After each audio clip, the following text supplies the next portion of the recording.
નમસ્કાર અમારે સદાયને માટે આદરણીય અમારા વંદનીય પેન્શનર મિત્રો, નિવૃત્ત કર્મચારી મિત્રો, ભાઈઓ તથા બહેનો, સ્વાગત છે આપનું આપણી આ યુટ્યુબ ચેનલ ભાવેશ મકવાણા ન્યૂઝમાં।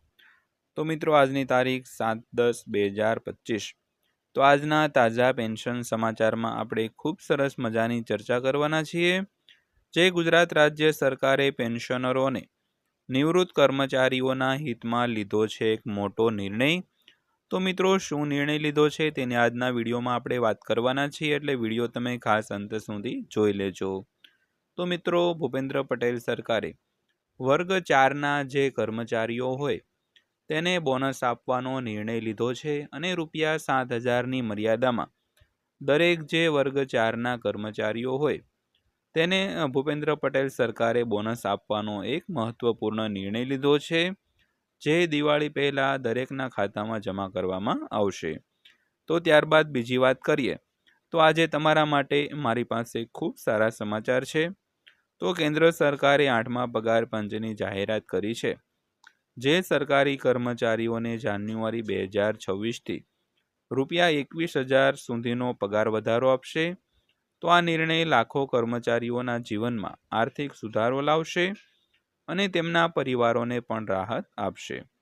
તો મિત્રો, ખાસ કરીને 8મા પગાર પંચમાં જે 2026માં તેનો અમલ શરૂ થશે, તો ખાસ કરીને હાલમાં જે પગાર મળી રહ્યો છે તેમાં ₹21,000નો નવો વધારો થઈને 8મા પગાર પંચમાં છે તે બેઝિક પગાર નક્કી કરવામાં આવશે। ત્યારબાદ વાત કરીએ તો 8મું પગાર પંચ શું છે અને તેનું મહત્વ શું છે। તો 8મું પગાર પંચ એક એવું કમિશન છે જે સરકારી કર્મચારીઓના પગાર ભથ્થાઓની સમીક્ષા કરે છે। તો તે દર 10 વર્ષે રચાય છે અને તેનો હેતુ ફુગાવા અને બજારની સ્થિતિ અનુસાર કર્મચારીઓના પગારને સમાયોજિત કરવાનો છે। તો શું તમે જાણો છો કે અગાઉનું 7મું પગાર પંચ 2016માં લાગુ કરવામાં આવ્યું હતું? તો હવે 8મા પગાર પંચની જાહેરાત સાથે કર્મચારીઓને જાન્યુઆરી 2026થી ₹21,000 સુધીનો વધારો મળશે, જેનાથી તેમના જીવન ધોરણમાં સારો એવો સુધારો થશે મિત્રો। તો ત્યારબાદ જોઈએ તો પગાર વધારાથી કર્મચારીઓને શું મળશે।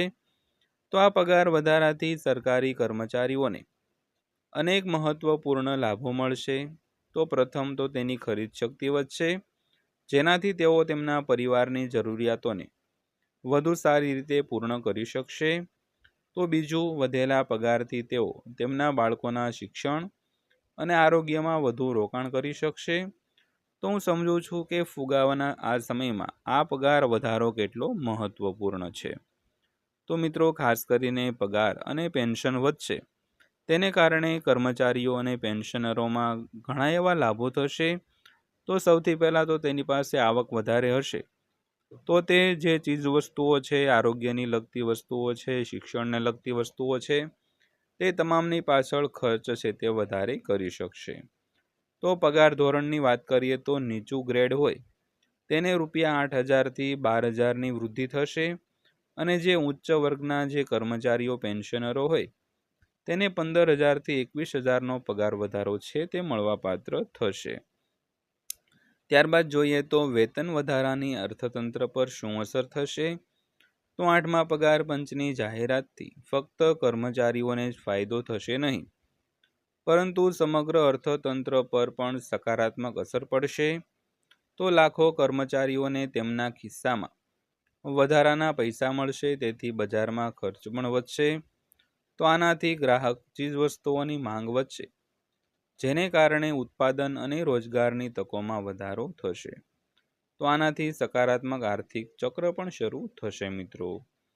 તો ખાસ કરીને પગાર વધવાથી ઘણી એવી અસરો થતી હોય, દાખલા તરીકે અર્થતંત્ર ઉપર અસર થાય, કારણ કે કર્મચારી હોય કે પેન્શનર તેની પાસે જો વધારાના પૈસા હશે તો તેને મનમાં એવું થશે કે આપણે આ રીતના ખર્ચા કરીએ, આમાં રોકાણ કરીએ, આમાં થોડાક યુઝ કરીએ, તો તે તમામ છે તે અર્થતંત્રને વેગ આપવા માટે અગત્યના સાધન બની શકે છે।